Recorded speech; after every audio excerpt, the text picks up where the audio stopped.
Welcome, welcome, welcome. तो आज आ गए हैं हम टिन्योस एंड सोल में। इसमें हम क्या पढ़ने वाले हैं? आज हम पढ़ने वाले हैं क्लास 6 का इतिहास का चैप्टर नंबर 1 क्या, कब, कहाँ और कैसे। तो हम इस चैप्टर में क्या पढ़ेंगे? हम पढ़ेंगे हम इतिहास क्यों पढ़े, हमारे इतिहास में क्या हुआ था, लोग कैसे रहा करते थे, कहाँ रहते थे, कैसे कपड़े पहनते थे, कैसे खाना पीना खाते थे, क्या उस टाइम राजा हुआ करते थे या फिर हमारी जैसी गवर्नमेंट हुआ करती थी। ये सब कैसे पता चलेगा? हमें इतिहास पढ़ के पता चलेगा ये सब। इतिहास की क्या, हिस्ट्री की क्या इंपॉर्टेंस है। इतिहास का महत्व क्या है? इतिहास का महत्व है, इतिहास मानव के बीते हुए समय का अध्ययन है। यानी कि जो मानव के, आप जैसे आज आप 10 दिन पहले क्या हुआ था, ये क्या है? ये एक तरीके का इतिहास हो चुका है। आप बताओगे कि 10 दिन पहले या 15 दिन पहले ये हुआ था, या मान लो कोई फेस्टिवल है तो आप बताओगे कि ये हुआ था। ये क्या है? ये हमारा एक तरीके का पास्ट है जो कि इतिहास बन चुका है। ऐसे ही जब 10,000 साल पहले की बात करेंगे तो वो भी एक इतिहास हो जाता है। ठीक है? जिसको पढ़कर, अब मैंने आपको बताया ना 10,000 साल पहले की बात करें, यानी कि 10,000 साल पहले के बारे में पता कैसे चलेगा? कुछ तो होगा भाई, कैसे पता करें हम 10,000 साल पहले क्या हुआ था? जिसको हम पढ़कर हम उनके बारे में समझ सकते हैं और वर्तमान या भविष्य में इन गलतियों को करने से बच सकते हैं। यानी कि जो गलती हम आज कर लेंगे वो हम आगे फ्यूचर में करेंगे? नहीं करेंगे। इसलिए हम इस चीज़ से भी बचा जा सकता है, इसलिए हम इतिहास को जानते हैं। इतिहास के बारे में पता करते हैं कि ऐसे-ऐसा हुआ था, ठीक है? जो कि तात्कालीन समय में उनके द्वारा की गई थी। यानी कि मैंने आपसे बोला ना कि अगर आपने कोई आज गलती कर दी है, तो आप वो अगली बार रिपीट नहीं करोगे। इस चीज़ से आप बचोगे। इसलिए हमारे इतिहास का बहुत बड़ा इम्पोर्टेंस होता है, राइट? हम अतीत के बारे में कैसे जान सकते हैं, ठीक है? हम अतीत के बारे में जानने के लिए वर्तमान समय में हमारे पास बहुत से अधिक साधन उपलब्ध हैं, जिनमें से कुछ के हैं पुरातात्विक वस्तु विधि और इतिहास लिखी पुस्तकें इत्यादि। यानी कि अगर हमें वर्तमान में अतीत के बारे में जानना है तो हम क्या करेंगे?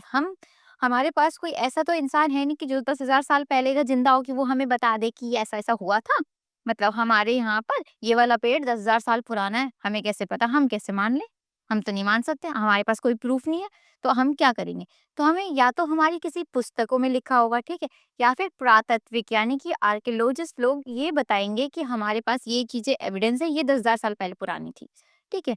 अब हम बात करते हैं जैसे कि इतिहास के बारे में जानने से हम निम्नलिखित जानकारियों को प्राप्त कर सकते हैं।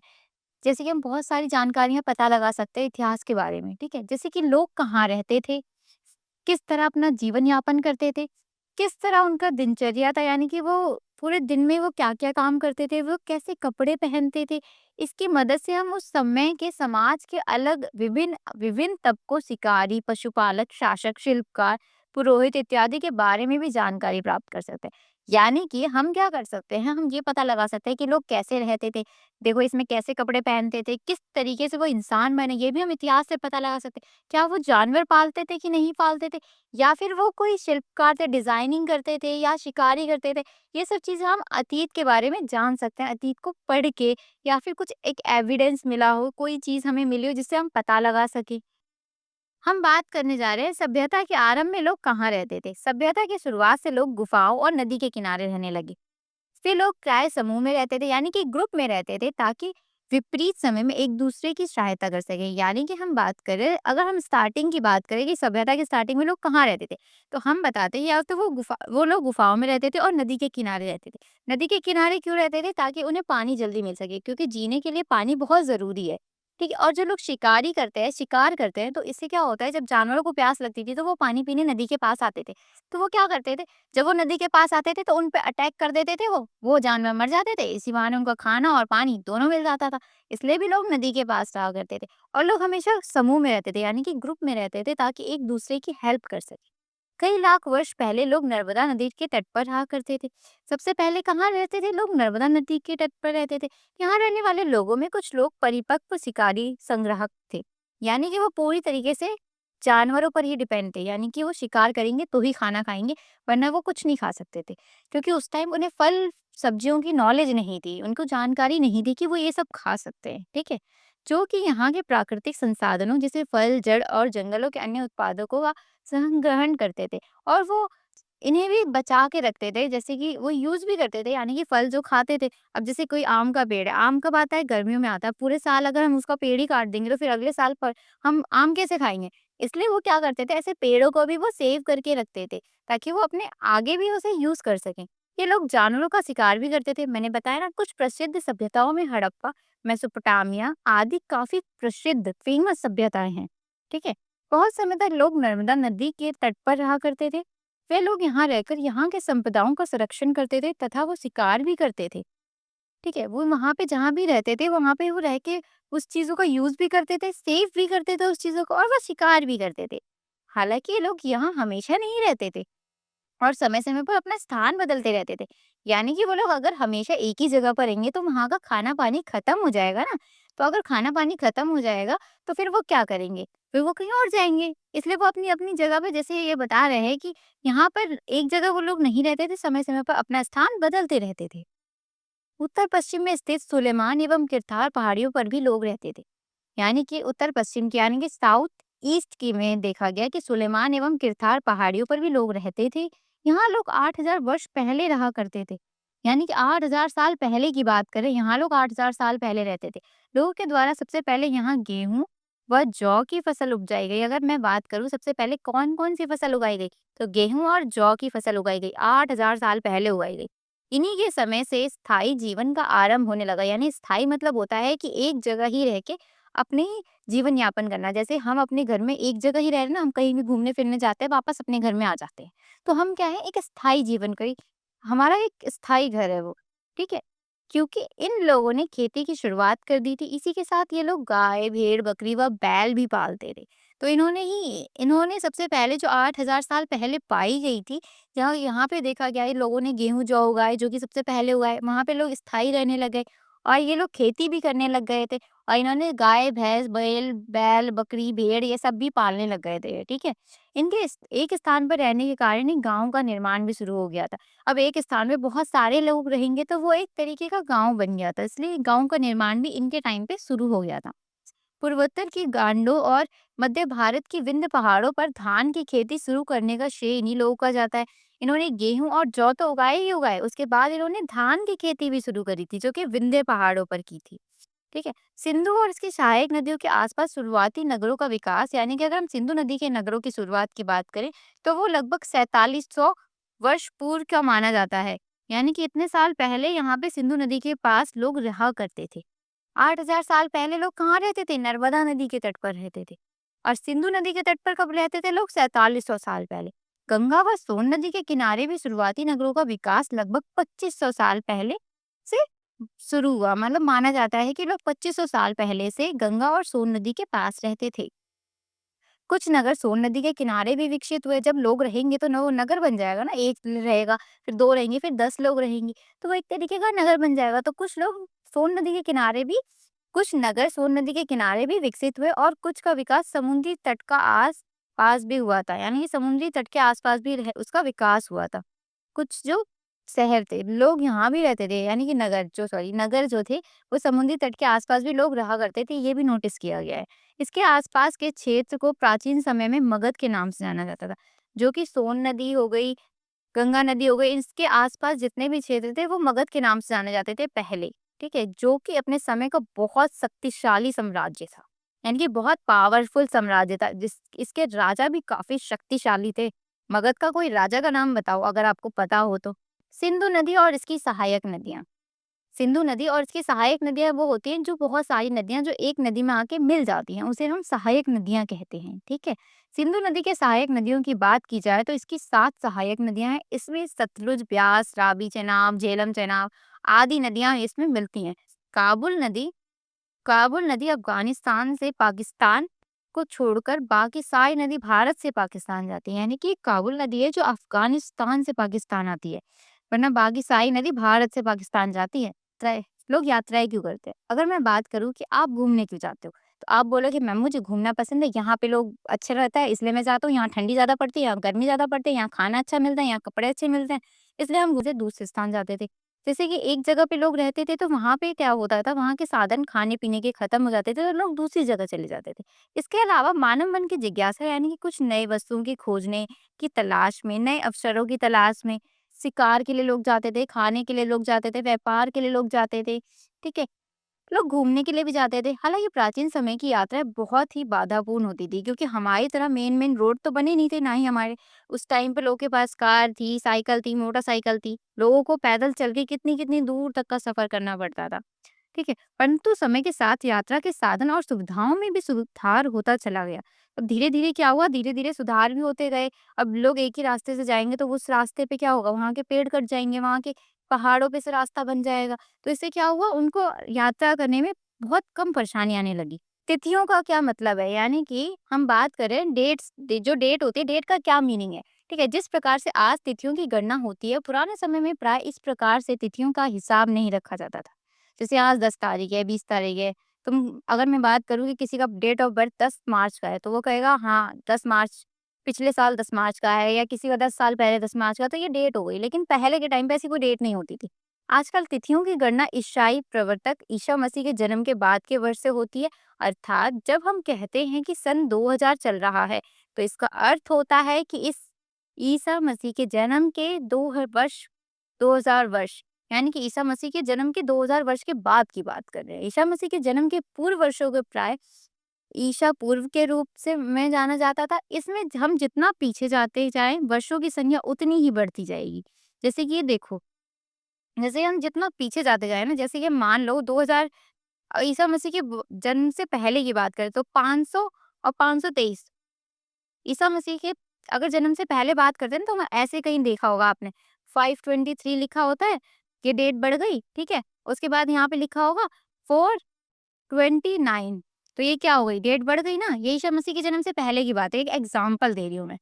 ठीक है? ऐसे आप कहोगे ये जन्म से पहले, जन्म से बाद में, ये थोड़ा कन्फ्यूज़न होता है, ठीक है? तो इसलिए हमने क्या किया, एक चार्ट बनाया आपके लिए। इसमें हमने बताया कि ईसा पूर्व और ईसा मसीह, यानी कि ईसा से जन्म से पहले की बात कर रहे हैं, ठीक है? तो हम बीसी लगाएँगे, और ईसा मसीह के जन्म के बाद की बात करेंगे तो हम एडी लगाएँगे उसमें, ठीक है? मैंने आपको बताया ये चीज़। उसके बाद देश का नाम, यानी कि हमारे देश का नाम कैसे पड़ा? अगर मैं आपसे क्वेश्चन करूँ कि बताओ देश का नाम कैसे पड़ा है, तो आप क्या बताओगे? इंडिया शब्द इंडस से निकला है, जिसे संस्कृत में सिंधु बोला जाता है। इंडिया शब्द कहाँ से निकला है? इंडस से निकला है, और जिसे संस्कृत में सिंधु बोला जाता है। ईरानियों व यूनानियों ने सिंधु को हिंदोस और इंडोस कहा, यानी कि ईरानी और यूनानी जब आए हमारे देश में, तो उन्होंने सिंधु नदी जो आती है उसे हिंदोस कहा और इंडोस कहा, एवं इस नदी के पूर्व की भूमि को इंडिया कहा था। ये जो इस नदी के आसपास की भूमि थी, उसे उन लोगों ने इंडिया कहा था। भारत उत्तर पश्चिम में रहने वाले लोगों का समूह, यानी कि साउथ साउथ ईस्ट की तरफ जो लोग रहा करते थे, उस टाइम यहाँ पर कहीं लोग जो रहा करते थे, उस टाइम उन्हें भरत कहा जाता था। इस नाम का वर्ण ऋग्वेद में लगभग 3500 वर्ष पूर्व में ही मिलता है, यानी कि ऋग्वेद में पहले ही बताया गया था कि भरत का नाम था, साउथ ईस्ट की तरफ जो लोग रहा करते थे। बाद में शब्द का प्रयोग पूरे देश के लिए होने लग गया था, इसलिए हमारे देश का नाम भारत पड़ा। हिंदी में भारत और इंग्लिश में इंडिया पड़ा है, ये तो सबको पता है। अतीत के बारे में जानकारी के स्रोत, अगर मैं बात करूं कि इतिहास के बारे में हम कैसे जानकारी कैसे प्राप्त कर सकते हैं, हमारे पास कोई एविडेंस नहीं है, हम कुछ भी नहीं जानते हैं, ना इतने साल पहले का कोई जिंदा है या कुछ हमारे पास नहीं है, तो हम कैसे जानेंगे? तो इसलिए हम क्या करते हैं, तो इसका एविडेंस हमें मिला था, पांडुलिपि मिली। ये प्राय हाथों से लिखी होने के कारण तामपत्र और हिमालय में उगने वाले भुर्ज नामक पेड़ की छाल से तैयार भोजपत्रों पर लिखी जाती थी। भोजपत्र जानते हो? गाँव में आज भी बहुत सारे लोग भोजपत्र पे खाना देते हैं।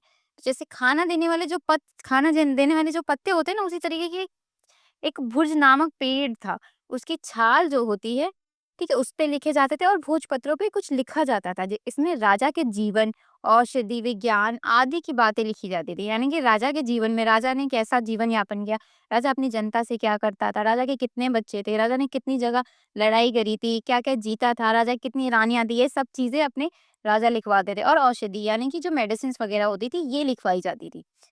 ये प्राय मंदिरों एवं विहारों में लिखी जाती थी।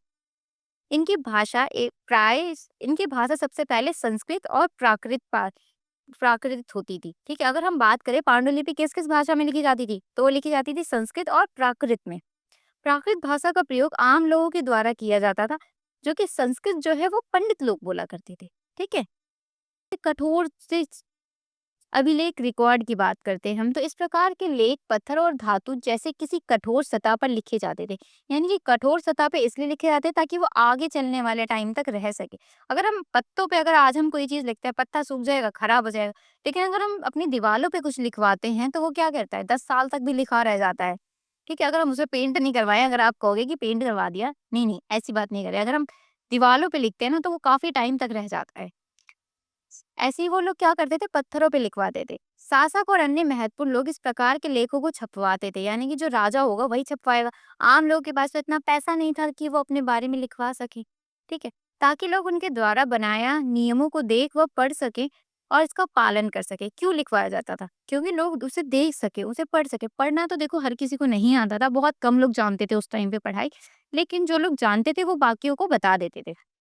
इसे लिखवाना बहुत ही खर्चीला था, जिस कारण आम लोग इसे नहीं लिखवा पाते थे, यानी कि बहुत ज़्यादा महँगा पड़ता था लिखवाना, इसलिए आम जनता नहीं लिखवा पाती थी। इतिहास को जानने के लिए हमारे पास लिखित स्रोत भी उपलब्ध है, यानी कि अगर हम इतिहास के बारे में आज भी पढ़ना चाहें तो हम पढ़ सकते हैं, क्योंकि हमारे पास लिखित एविडेंस, लिखित स्रोत है, यानी कि हमारे पास रिटन एविडेंस हैं, जिससे हम ये बात पता लगा सकते हैं कि इतिहास में क्या-क्या हुआ था। इसमें महाकाव्य जैसे रामायण हुई, महाभारत हुई और भी बुकें जो थी वो लिखवाई गई थी, ठीक है? कविताएँ, नाटक इत्यादि शामिल है। जैसे ये दोनों नाटक कर रहे हैं, बुक्स हो गई, ऐसे ये प्राकृत लैंग्वेज है, ये संस्कृत लैंग्वेज है। तो ऐसी बहुत सारी चीज़ें लिखी जाती थी जिससे हमें ये पता चला आज भी कि ऐसा-ऐसा पास्ट में हुआ है। देखो इनकी भाषा प्राय संस्कृत व प्राकृत व तमिल होती थी। ये 3 भाषा उस टाइम पे पाई गई थी। सबसे पहले संस्कृत और प्राकृत। प्राकृत आम जनता बोलती थी, संस्कृत पंडित लोग बोलते थे। ठीक है? ये बात ध्यान रखना आप हमारी।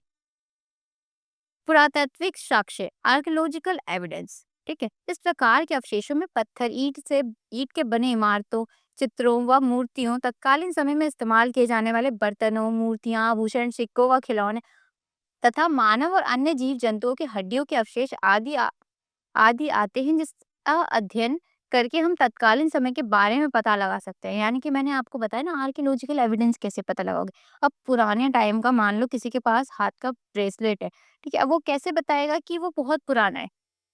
ये कैसे पता चलेगा? ये आर्कियोलॉजिकल पता लगाते हैं। किसी की बहुत सारी जो मूर्तियाँ होती हैं, वो कैसे पता लगाते हैं? आर्कियोलॉजिकल, ईंट हो गई, पत्थर हो गए, ये सारी चीज़ें आर्कियोलॉजिकल पता लगाते हैं और वो बताते हैं कि आज से ये कितने साल पहले पुराना था। इसके बारे में वो पढ़ते हैं, फिर हमें बताते हैं। इतिहासकार, इतिहास का अध्ययन करने वाला। इतिहासकार क्या होता है? जो इतिहास के बारे में पढ़ता है, ठीक है? गहन अध्ययन करके इन पुरातात्विक स्रोतों से जानकारी जमा करते हैं तथा प्रमाणों, स्रोतों व अनुमान के आधार पर इतिहास के बारे में जानकारी जुटाते हैं। यानी कि वो किसी भी चीज़ों के बारे में, जैसे मान लो ये मटका है, ठीक है? ये पुराना मटका, मान लो ये 10,000 साल पुराना है, हमें कैसे पता पुराना है? वो क्या करेंगे, वो इनकी इसकी मिट्टी चेक करेंगे, इसमें जो मिट्टी यूज़ करी गई है वो कितने साल पुरानी है, उसके बारे में पढ़ाई करेंगे। फिर वो जब पूरी जानकारी खुद इकट्ठा कर लेंगे तो हमें बताएँगे कि ये मटका इतने साल पुराना है, ठीक है? और ये किस मिट्टी से बनाया गया है वो भी ये बता देंगे। तो ये सारी चीज़ें कौन बताता है हमें? ये हमारे इतिहासकार लोग बताते हैं।